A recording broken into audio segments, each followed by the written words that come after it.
imputabilidad porque el kinesiólogo asesinado hoy, entre Retiro y Puerto Madero, fue asesinado por un chico de 15 años. Le quiero dar la bienvenida a Martín Ocampo, gracias por estar, a Fernando Soto.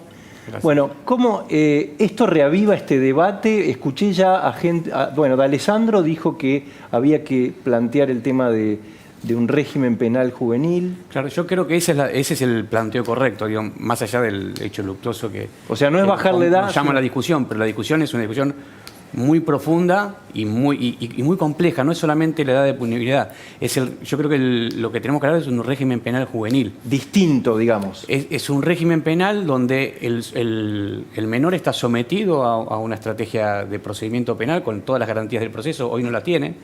Y con una particularidad, ¿no? Tiene las particularidades propias de la tutela del menor. Y sobre todas las cosas, y está fuera de esta discusión, me parece que este hecho trae también como dos temas, ¿no? Uno, ¿qué pasa en nuestra sociedad que un chico llega a los 15 años y toma un arma?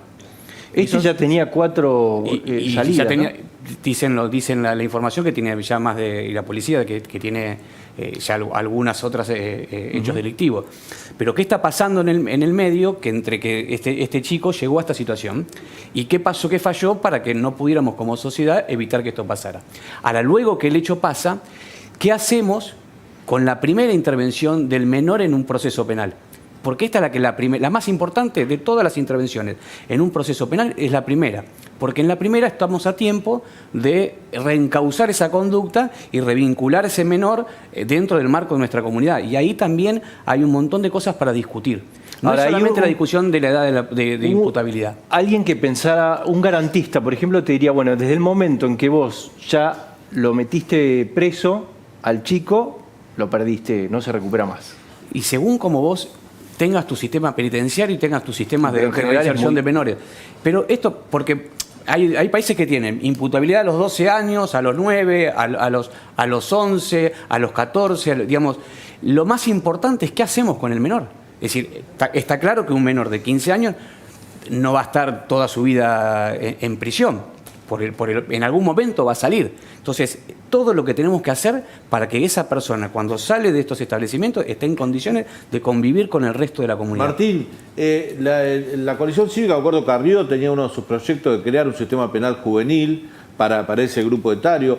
Mauricio Macri, cuando asumió el día que dio su discurso frente a la Asamblea Legislativa, habló de la necesidad de contar con un sistema penal para ese grupo de adolescentes que cometen delitos. ¿Qué pasó que en 4 años de Juntos por el Cambio, de Cambiemos, no pudieron sancionar esa ley? ¿Dónde estuvo el obstáculo? Dani, te hago, perdón, una pequeñísima interrupción, porque justamente presentaron, recién en el año 2019, presentó el exministro Garabano con la exministra Patricia Bullrich un proyecto de ley de régimen penal juvenil, pero recién en 2019. Pero Carrió había presentado antes como diputada, había varios proyectos. 2017, ahí está.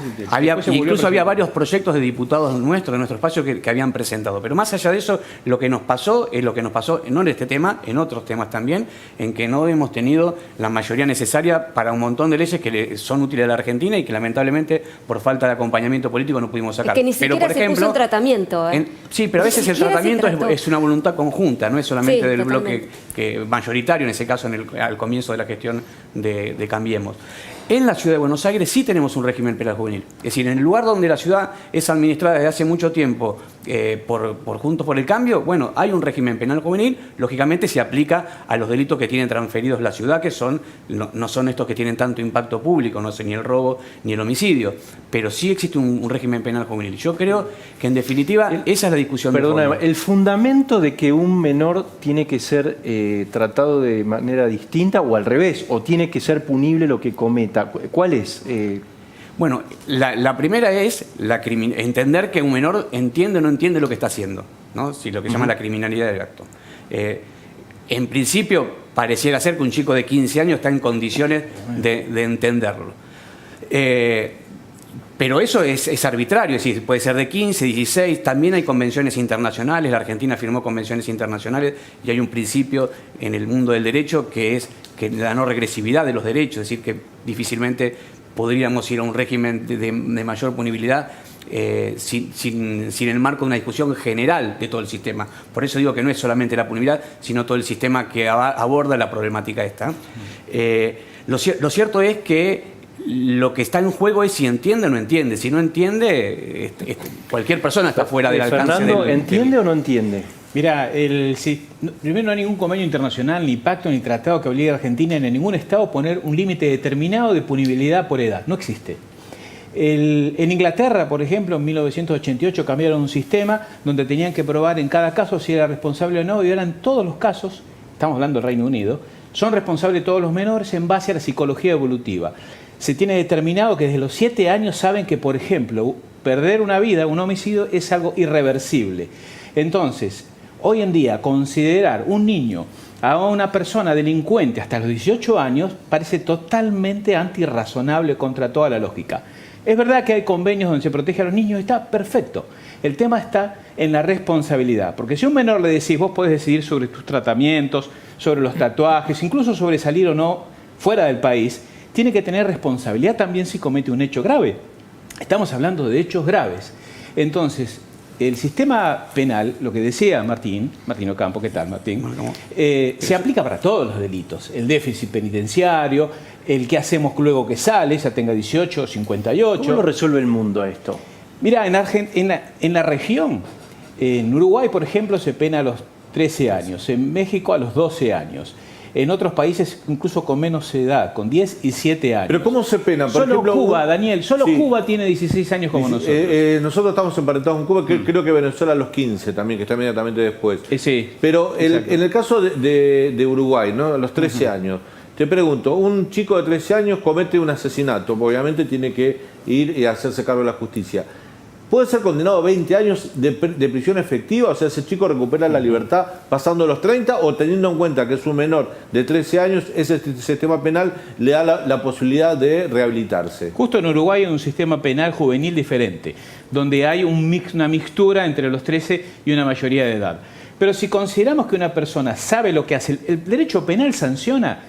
Y la pena, Daniel, fundamentalmente tiene un fin punitivo. Pese a que los convenios internacionales hablan del fin principal de rehabilitación, la realidad es que si una persona comete un delito grave, Francisco, y cuanto más grave es, más pena tiene. No es que se va a rehabilitar más porque esté 20 años en prisión que 8, sino porque se reprocha el delito. Y se reprocha porque sabe lo que hace y pudo no haberlo hecho. Claro. No cabe duda que hoy en día un chico de 16 años en Argentina no es un niño que no sabe lo que hace, de ninguna manera. Yo propongo lo mismo. Yo propongo, ¿no? Si yo tuviera la posibilidad de proponer una ley que contemple dos situaciones. Una, los delitos graves. Delitos graves serían robos agravados, abusos sexuales, homicidios y femicidios. Y luego el resto de los delitos. Esos delitos tienen que tener un régimen especial para mí, incluso que menos desde los 14 años. Y el resto con una régimen especial. ¿Qué quiere decir? ¿Que tengan una pena menor que un homicidio? Te digo cómo es ahora, sí. Y luego cómo se podría cambiar. Hoy a un menor, el juez si quiere lo absuelve o lo condena a un menor, le aplica un régimen, en realidad no lo puede condenar a un menor de 16 porque es inimputable. Los menores lo saben, muchos menores saben que tiene esa carta de impunidad. Bueno, eso es lo que dijo hoy el ministro de Seguridad de la Ciudad de Buenos Aires. El ministro Alessandro dijo que estos chicos abusan de su condición de menor sabiendo que tienen impunidad porque no son punibles para la justicia. Es así, Daniel, y después solamente se lo puede mandar a prisión cuando cumplen 18, si es que lo condenan. Y si lo condenan, el artículo 4 de la ley 22.278, que es la ley de minoría que tiene 40 años ya, establece que a su vez se le puede bajar la pena de 1/3 a la mitad. Además de lo que establece la ley, se le puede bajar más todavía. Y si bien dice se puede, en la práctica se baja siempre. Entonces, pasa esto. En el caso de Chocobar, por ejemplo, ¿lo sabes? El defensor de Chocobar, sí. Todos tenían antecedentes de robos graves, robos con armas, resistencia a la autoridad. En este caso, es verdad lo que se informan, porque oficialmente, aunque sea mayor, no se pueden dar los antecedentes con precisión, pero tenían también antecedentes penales. Es la historia de siempre. Entra, roba, lo dejan con los padres, donde ya tiene evidentemente una falta de contención absoluta, porque si comete un delito grave como un homicidio, un robo, y no pasa nada, y saben que no pasa nada. Entonces, cuando un juez exime a un menor de un homicidio, le está diciendo, vos sos una persona que no te considero responsable, o sea, no tenés la madurez como para reflexionar moralmente sobre lo que hiciste. Eso es lo que está diciendo. Pero no es así. Entonces debería haber un sistema que contemple esta diferencia, porque el costo es caro, ¿eh? Y no, desde ya. Es caro y es caro en vidas. No, claro. Martín, ¿la pobreza tiene que ver con esto? ¿O no tiene nada que ver? Es probable que las causales del delito son multicomplejas, ¿no? Ponerle a una exclusivamente no creo que sea... no sea conducente a analizar el problema sociológico en general. Creo que esa es una. También puede ser los sistemas de formación. ¿Qué pasa con la familia? Es decir, esto que pasa, que habitualmente pasa, que el menor, como medida que toma el juez, lo restituye al mismo hogar que claramente ese chico llega a esa situación producto de sus deficiencias también en su hogar. Entonces lo estamos restituyendo a un lugar donde seguramente no va a poder cambiar nada de esa historia que lo viene precediendo y que determina su futuro. Pero tenemos un país, Martín, tenemos un país donde casi el 50% de los argentinos son pobres.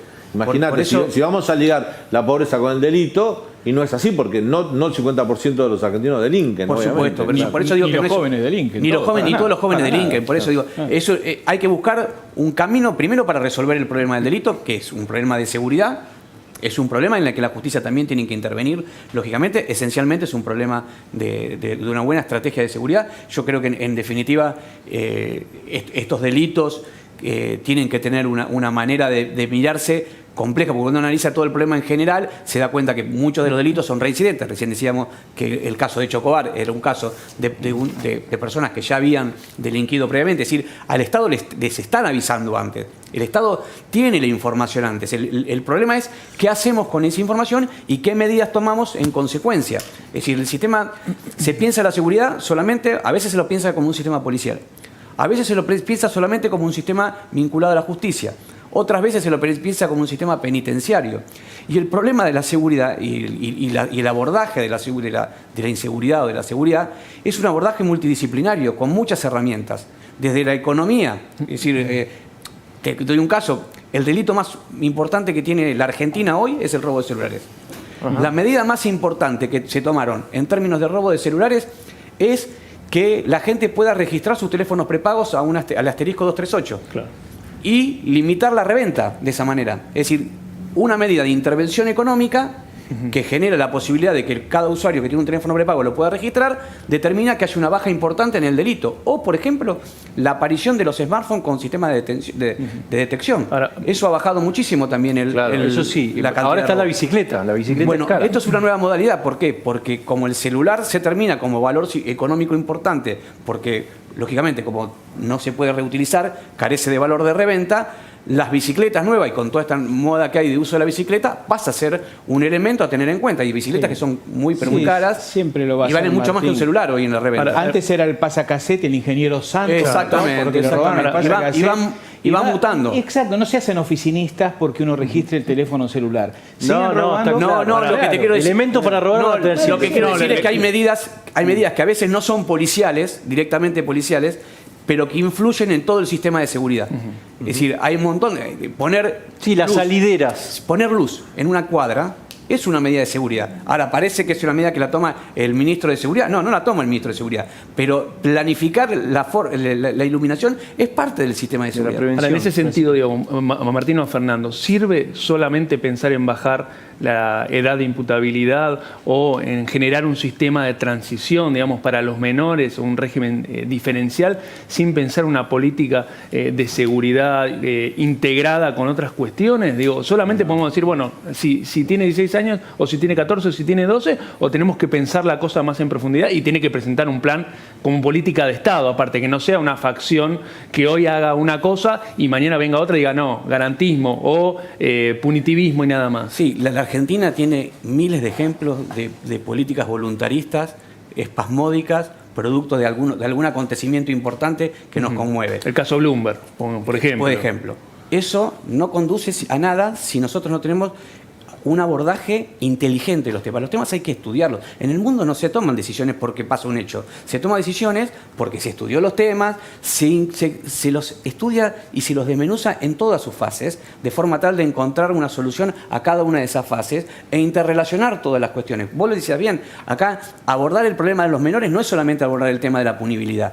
La punibilidad es parte de ese sistema, pero hay que abordar un montón de otros temas junto con esto, para que sea eficiente, porque si no, dentro de un año estamos discutiendo de vuelta, la ponemos en 15, estamos discutiendo si es a 14, y si es a 14 lo de a 12, y en algún momento nos damos cuenta que no tiene solución. La última vez que Alberto Fernández habló de este tema, perdió la paciencia con el colega Javier Díaz. ¿Lo tenés, Fede?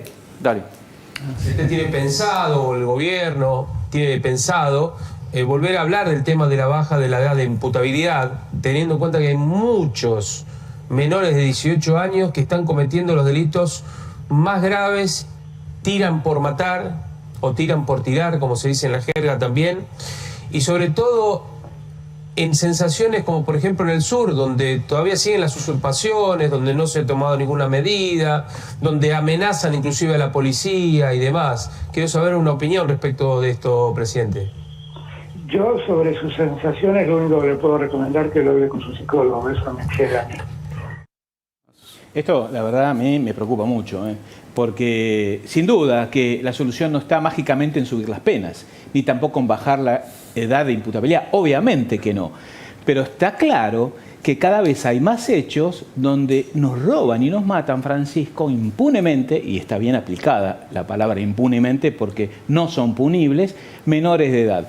Y cuando buscamos una reacción, una respuesta, no espasmódica, no sacando una ley, porque esto no es de ahora. ¿Hace cuánto que vienen cometiéndose delitos cada vez más graves y más frecuentes por menores? No es algo de ahora, como la inseguridad. Lo que aparece es una mirada de aparente benignidad, con pobrecitos, o liberamos los presos, porque a veces se contagian, ¿te acordás? Parecía que fuera hace 10 años, eso fue este año. Se liberaron miles de presos, nunca nos dijeron incluso cuál fue la cifra final. Entonces, hay una mirada donde se privilegia la persona que está cometiendo delitos por encima de la persona que es víctima de delitos. Pero los derechos humanos, los convenios internacionales, son para las personas, no son solo para las personas que cometen delitos, sino para las víctimas también. Yo te quiero dejar, Martín, una pregunta para dentro de unos instantes. ¿Hay un elenco, bueno, vos fuiste ministro de Seguridad, ¿hay un elenco estable de delincuentes que va entrando y saliendo o esto se va renovando?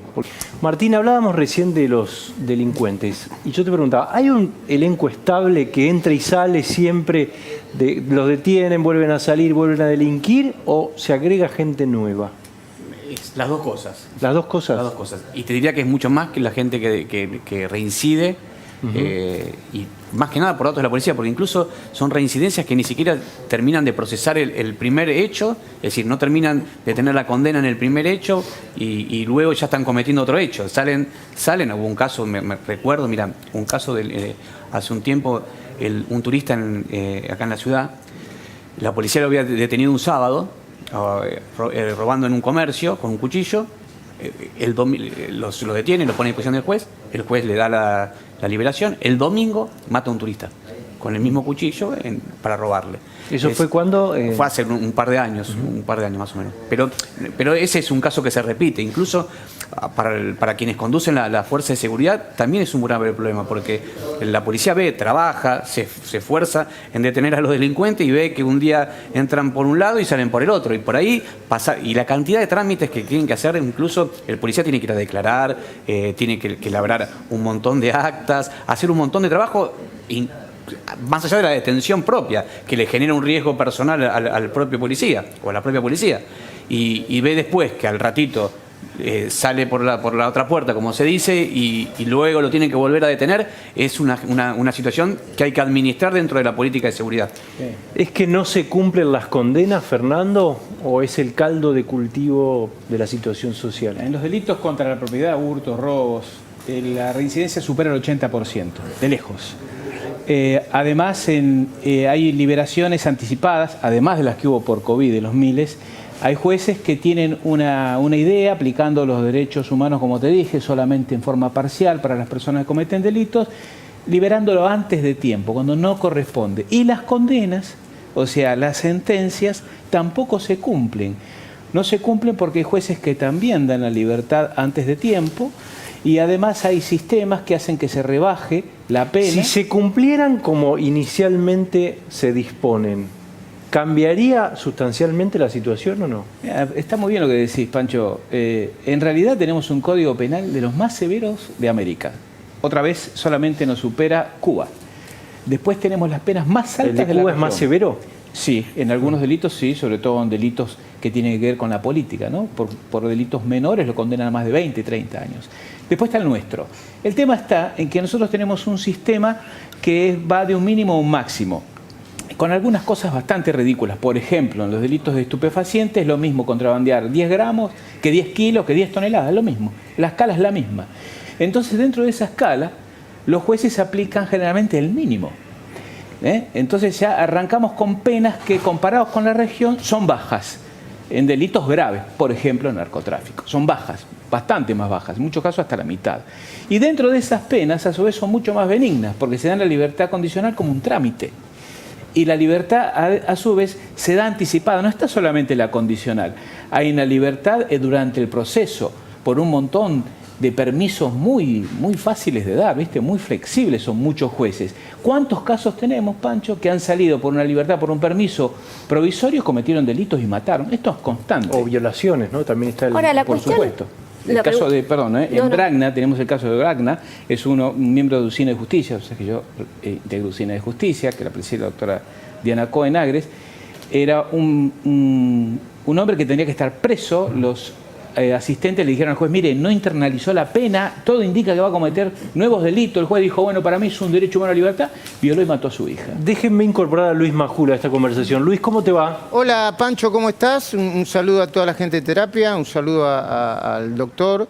Bueno, muy preocupado por este tema, porque mira, nosotros lo venimos hablando en la reunión de producción acá en Mirá, y ahora en minutos vamos a tener a la exministra Patricia Bullrich. Hay un tema acá, que es que la ideología no te deja ser efectivo a la hora de actuar. No es un problema de derecha o de izquierda. Si un chico de 15 años sabe, porque trabaja eventualmente con bandas, y esto se probó más de una vez, que no tiene castigo a su presunto delito, es muy probable que lo repita. Bueno, en este caso tenés creo que 4 veces, esta era la cuarta, ¿no?, de este chico. No, pero además, robo, y yo no tengo preciso, pero me dicen que 4 de esos robos, 2 por lo menos, habrían sido a mano armada. Y parece una verdad perogrullo, pero entró por una puerta y salió por la otra. Si en un año, 4 veces, roba, pone en peligro la vida de los demás y su propia vida, y es capaz de nuevo de matar, hay que discutir la imputabilidad sí o sí, pero no es un problema de derecha o de izquierda, es un problema de que no vuelva a suceder. Y el gobierno, a mi entender, está por un lado con una ministra de Seguridad de la Nación que pone lo ideológico por encima de lo que sucede. Y por el otro lado con un ministro de Seguridad de la provincia de Buenos Aires que es una especie de gerente de marketing de sí mismo, diciendo que quiere la ley y el orden, pero los delitos y los homicidios en la provincia de Buenos Aires siguen creciendo, mientras hace un video con una especie de cultivador de plantita de marihuana y los narcos y los carteles siguen operando en la provincia de Buenos Aires. Hay un problema de eficiencia, Pancho, a mi entender, no sé cuál es tu mirada.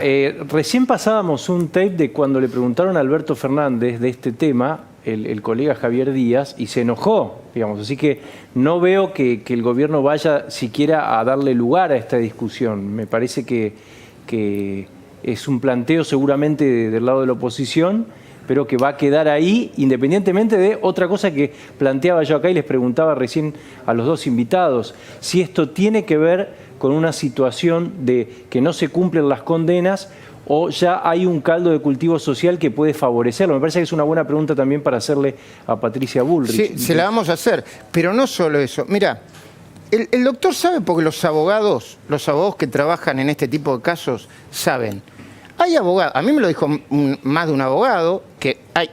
A ver, cuando un menor delinque a sabiendas, obviamente que tiene problemas familiares, problemas estructurales, problemas de educación, problemas de pobreza, pero hay un sistema que le permite hacerlo. Si el sistema te dice, delinquí que no pasa nada, vas a volver a delinquir. Tengas 14, 15, 16, 17, 18 o los años que tenga. Hay un problema práctico, un problema verdaderamente práctico. No es un problema ideológico. Mira, en los países serios este problema no lo tienen. No es un problema de izquierda o derecha. ¿Se cumple con la ley o no se cumple con la ley? Y si no se cumple con la ley, son condenados o la ley prevé las condenas necesarias para que no vuelva a suceder. Acá Martín Ocampo asiente, no sé si está microfoneado, si puede hablar. No, yo creo que es un buen planteo el definir, no sobre ideologizar estas discusiones, pero tiene una cuestión básicamente práctica, es decir, ¿cómo hacemos para que estas cosas primero no sucedan y si suceden, cómo se hace cuando suceden? Es decir, y me parece que evadir la discusión en discusiones si son los 15, si los 14, vamos a tener siempre que poner un límite, o hay algunas teorías que no ponen límite, sino que van a la propia psicología, el análisis psicológico de la situación de cada uno de los imputados y ver si pudo entender la criminalidad del acto o no. Bueno, también es una de esas posibilidades. Lo cierto es que es un tema práctico, no es solamente un tema de discusión ideológica. Mira, Pancho, hay que resolver un problema que afecta a la seguridad de la gente y también hay que resolver el tema de los Martín Ocampo. que... Pancho, yo no quiero quitarte más tiempo, o no quiero meterme en tu problema, pero mira, hoy me decía una persona y yo dije, no, estamos en el horno. Me dice, bueno, también con la bicicleta que tenía, una bicicleta tan cara, o sea, claro, ¿vos te das cuenta que hay un problema cultural profundo? Claro. O sea, para que no te peguen un tiro, en la ciudad de Buenos Aires o en cualquier parte, tenés que andar con una bicicleta vieja. No,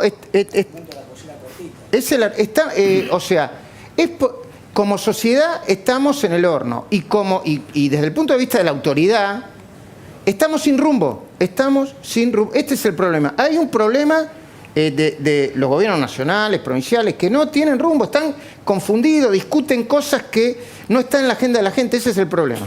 Nos quedamos con vos entonces, Luis. Gracias, Pancho. Muchísimas gracias. Gracias a todos. Hasta mañana.